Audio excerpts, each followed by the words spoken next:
Bonds or bonds payable are a long-term liability that are representative on a corporate organization's balance sheet. What they represent is that they have borrowed from the average investor X amount of money underneath a certain contract. When a bond goes to issue, there's a lot of legal paperwork and red tape that has to begin. It is given its bond date. This is the date they are expecting it to start. However, this date is not always the date that the issue occurs at. So here we have just a quick visual representation of what a bond certificate actually looks like. You see that it has all of the information. So the issuer of the bond is the organization that is borrowing the money. The maturity date is going to tell you at what point will they be paying out the face value. The interest rate or the contract rate or the stated rate, depending on which one you want to call it, will be detailed on the bond issue. And the face or the par value will also be. Now, typically bonds are going to be in some type of increment of thousands. That is normal course.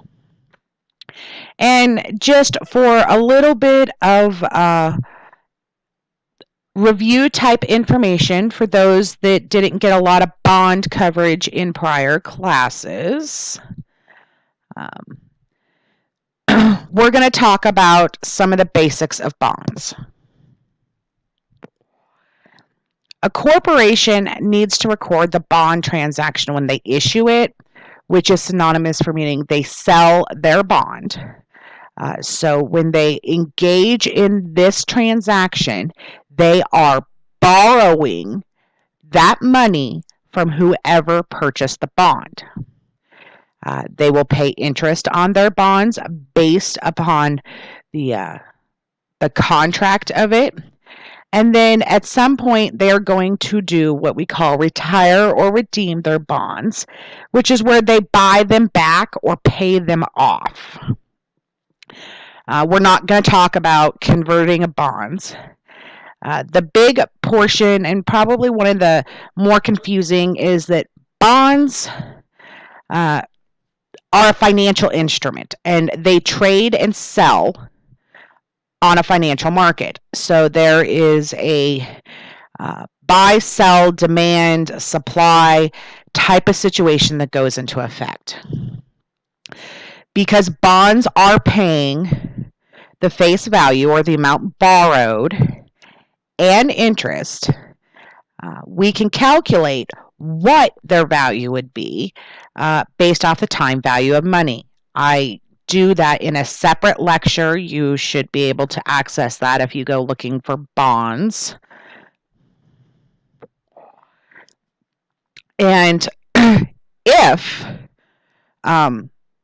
there is something that has occurred, so when we enter into a bond issue, we are going to choose typically the current interest rate. So this is the current amount that we will pay in interest expense to those that we are borrowing the money from in the contract, in the debenture attached to the bond. However, because of the red tape and because of some other things that occur, up to and including that monetary policy can change the interest rate that is in effect at a point in time. It can work to keep it down, or something may occur and they are in a period of normalizing, so it increases. The interest rate that's on the face of that bond may not be as attractive, or it may be more attractive to the investor.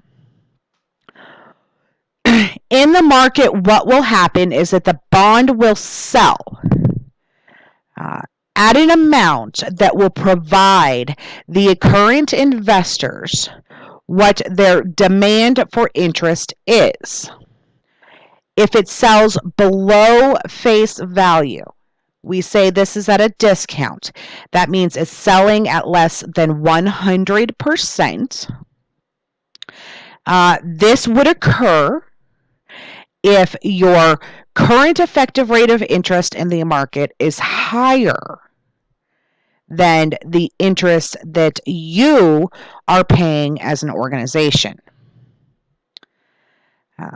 If your bond sells at an amount greater than the face value, more than 100%, then we say it's selling at a premium.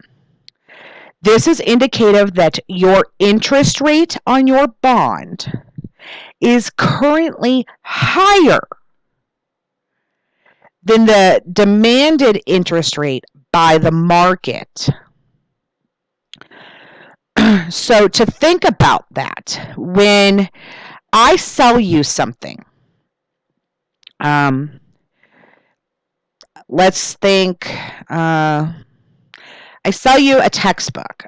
Most of us have probably bought textbooks in a variety of different ways. Brand new, used, whatnot. I sell you a brand new textbook. If it's selling at face value, then that means that textbook's condition, how it is going to present and sell, is at 100%. It has not taken any type of a hit for any reason, nor is it higher in value. However, if that textbook that I go to sell you, maybe it has been well used, pages are really wrinkled, there's a lot of highlights and writing in it, its value is going to decrease. So when I sell it to you, it's going to sell at a discount. You will pay less than 100%. But let's say there's only 10 of these textbooks and I own them all and they're highly valued and needed. Then I could sell it at more than 100%. Therefore, I would sell it for a premium. You would pay me more. Another way to look at it maybe is cars. So if we go buy a car off the market, we have a 100% assumption that we are getting what we expect. If we go and we buy that car and it has 100,000 miles on it, then we're buying it for a discount because it has some value reduced from it, in this case the miles. So the miles mean that it has less value. Let's say we go and we buy a car, the same car, but rather than having a whole bunch of miles on it, it has a whole bunch of upgrades. There goes that premium. From the bondholder's perspective, basically bonds that are selling at less than face value, they have put them on special sale. They won't receive the full face value, which is the amount they have to pay out. If they have, they're selling at a premium, they've been marked up. They're going to receive more than that face value. Regardless of whether a bond sells at face value, below face value, or above face value, at the point of maturity, due to the contract, the organization is going to have to pay out face value. We did a recording that talks about this some more for intermediate accounting. And it shows, it has a image in it that works really well, and I'm going to pull that up right now. So this image kind of shows us how the market rate of interest and the stated rate, or the rate that we will be paying to the people we are borrowing money from, affects the sales price or the value of the bond. So if the current stated rate on the bond is 8%, that means that we will pay 8% APR in semi-annual payments on the face value of the bond. But the current market interest rate is 6%. That means the investors are not demanding as much as that we were willing to pay. Then our bond is going to sell at what is called a premium. If the current market interest rate is 8%, then we hit it on the nose. And our bond is going to sell at par value, meaning that for every $1,000 bond we sell, we are going to receive $1,000. With premium, for every $1,000 bond we sell, we will receive more than $1,000, but we only have to pay back $1,000 of it. However, what can happen is that the market has been adjusting, and our demographic, our market, is requiring a higher interest rate than that which is associated with our bond. They require 10%, and we are only paying 8%. You would not purchase something that is not going to pay you what you require for full value. However, if they sell it to you for less, then you might be willing to purchase it, right? So what happens then is that the bond sells at a discount. The $1,000 bond, so you will be paying out $1,000 at maturity, may only be able to be sold for $950. So you're selling it for a discount.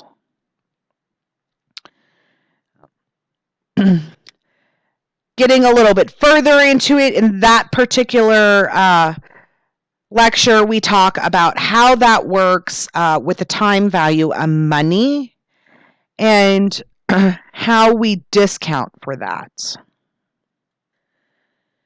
However, coming back to kind of the nuts and bolts behind it.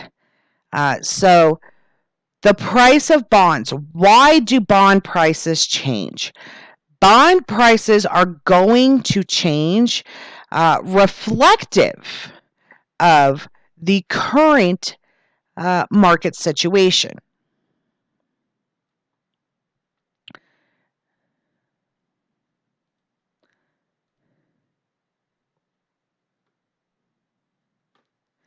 This is in effect from a couple of things. Could be how that specific company is performing generally overall, and then how the U.S. economy is performing. So if the economy grows, then interest rates are going to increase. This is a normal impact, something that we all see. When the economy is bad, interest rates decrease. So to kind of give you a little bit more of a thumb shot understanding of this, we are going to look at a couple examples. So all investments, stocks or bonds, are going to work the same because they're working in a free market. So you have $5 that you want to invest. You invest for a year and you're going to earn $1. So your percentage return is 20%. It's how much you earned divided by how much you had invested. Now let's say you invest $4 and you earn $1. Your return then is 25%. And if you invest $6 and earn $1, your return is 17%. So when the income you earn on the investment is fixed, the more money you invest, the lower your percentage return.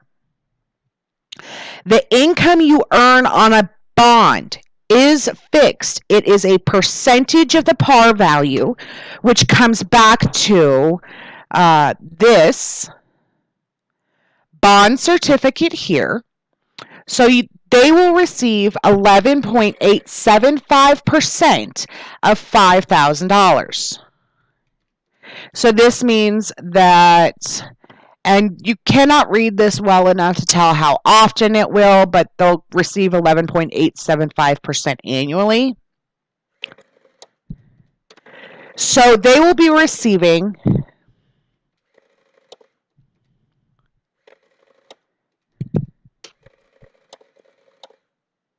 $593.75 every year, regardless of how much they paid for this bond. It doesn't matter if they paid $4,500 for this bond or they paid $6,000. They will still only receive $593.75 because based on the contract, the rate of interest and the amount you will receive will not change.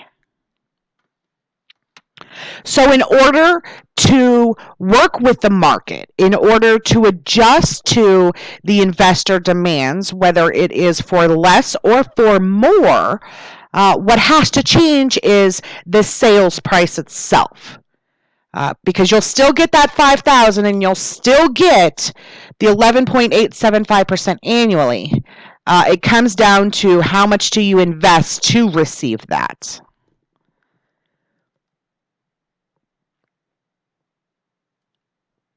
Bond face amounts with $1,000, which as I said is typical. We have a contract interest rate that is 5%. So the interest that will be paid to that bondholder is $50 annually.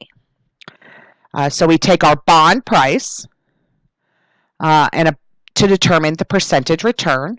So $50 divided by 1,000 gives us a 5% return. Remember, the bond contract is absolute. The amount that the bondholder will receive at maturity is fixed, and the amount that they will receive in regular interest payments is fixed. So the only thing that can adjust is how much it sells for in the actual market. If the bond sells for what is called premium, that means that an investor is willing to pay more than the face value for the terms of this bond. So we're going with 102. That stands for 102%. The percentage return is going to be different. So they're still going to only receive $50 in interest because that's fixed in the contract. However, they are paying 102. If you take 102% or 1.02, multiply that by 1,000, then you are going to receive $1,020. You will still only give them 1,000 at maturity, but they will give you 1,020 today to receive 1,000 at maturity and regular interest payments of $50. Then that creates a yield of 4.9%.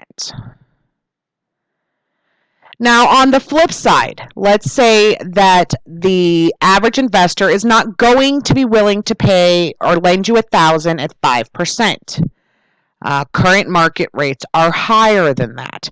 So they can take that same $1,000 and lend it to somebody else and receive maybe 6%.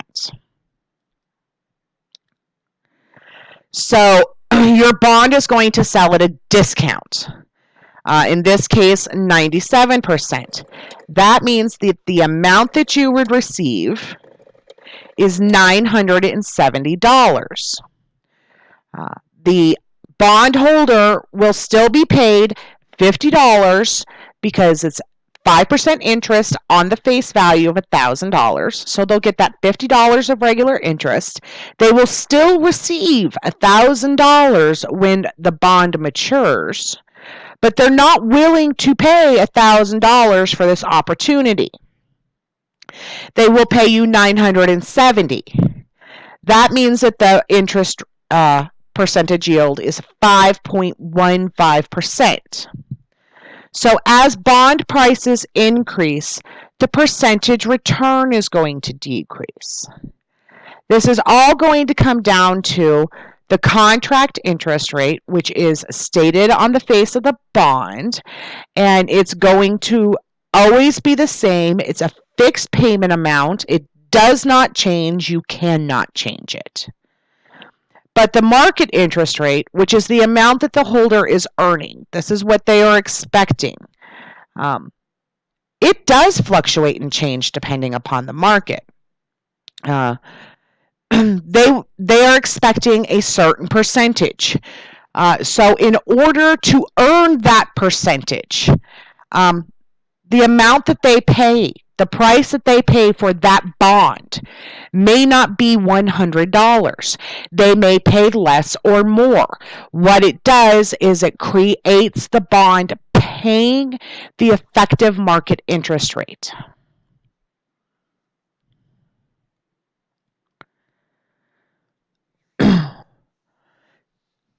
So when the market interest rate, which is what the investors are actually earning, this is what they are demanding for the terms of similar instruments, varies from the bond contractual interest rate, then the price that you sell it at is going to change.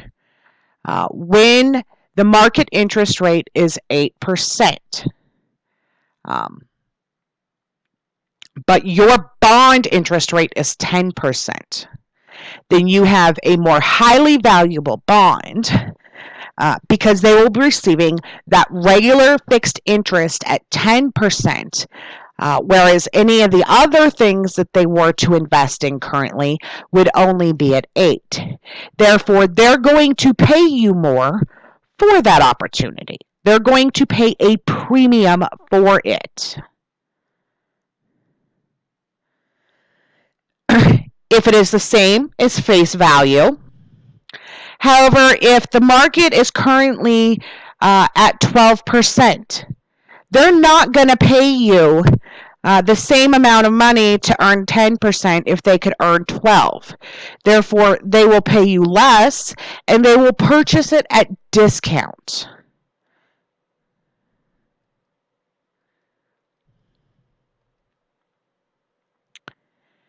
So when we enter this information, for example, we're looking at, in this case, we have bonds that are 10% sold at 98, so that's 98% of face value, which is $98,000, with interest payable on January 1st. We received $98,000. We will have to pay out at maturity $100,000. Well, if I have increased my cash by 98 by a debit of 98,000, and I'm going to increase my liabilities by a credit of 100, I have a $2,000 differential. This is our discount on bonds payable. We recognize that discount in the books. It is a contra account. So in this situation, the question is, do the bond buyers earn more or less than 10%? If you think about it,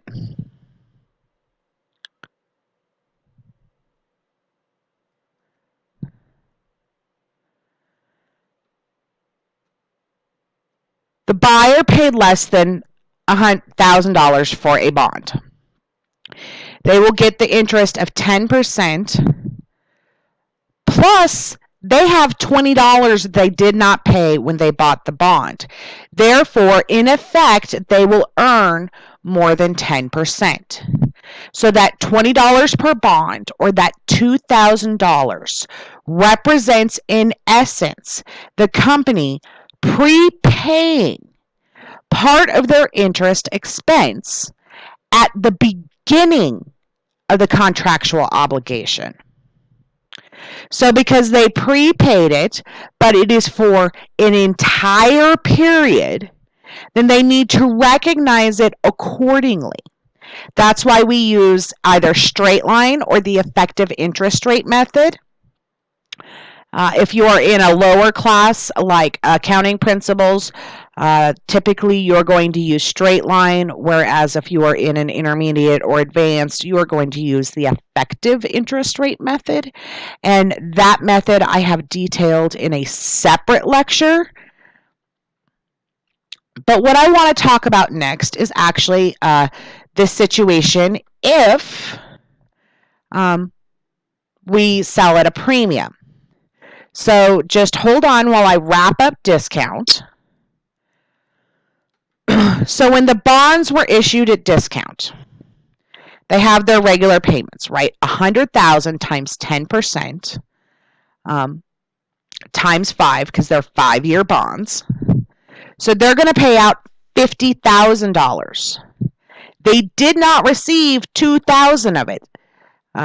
So that's another $2,000 that they have, in essence, had to pay. They just paid it on the front end by not receiving the full value. When they pay everything out at maturity, they will pay out the full $100,000.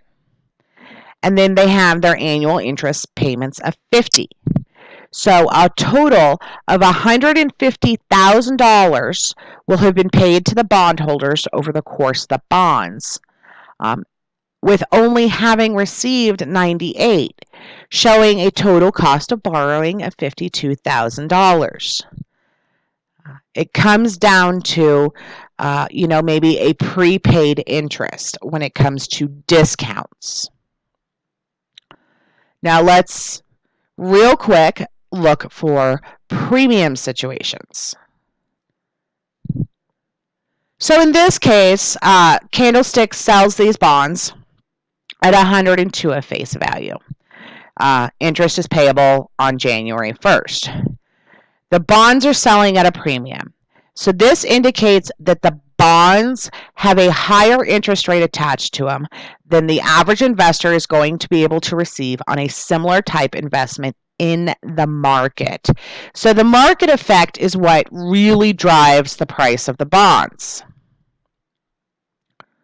So we received $102,000. We only have an obligation to pay back $100,000, so that's our bonds payable. So the $2,000 variance on the credit side this time, we will post to premium on bonds payable, the adjunct account that adds to its value on the balance sheet over time. So when we have a sale of bonds at premium, this shows that the market interest rate is less than our current bonds contractual stated interest rate. So the buyer is paying more.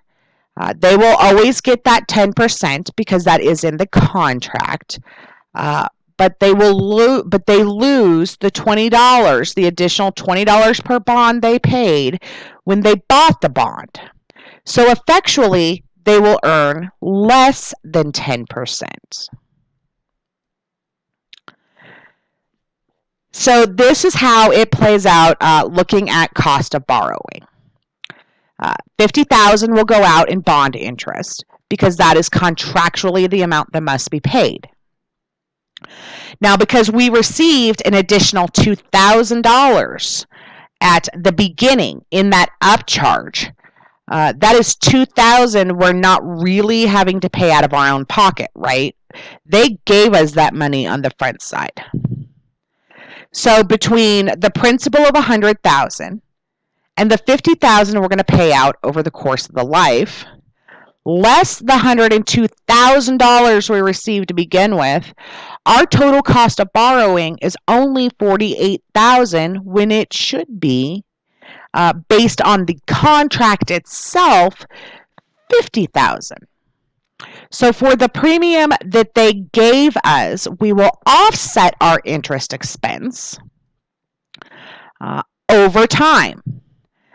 This is done with the amortization of the premium or the discount, and we will recognize it because that amount that was either not received or was received in excess is not attributed to the actual point of sale. It's attributable to the entire term of the bond.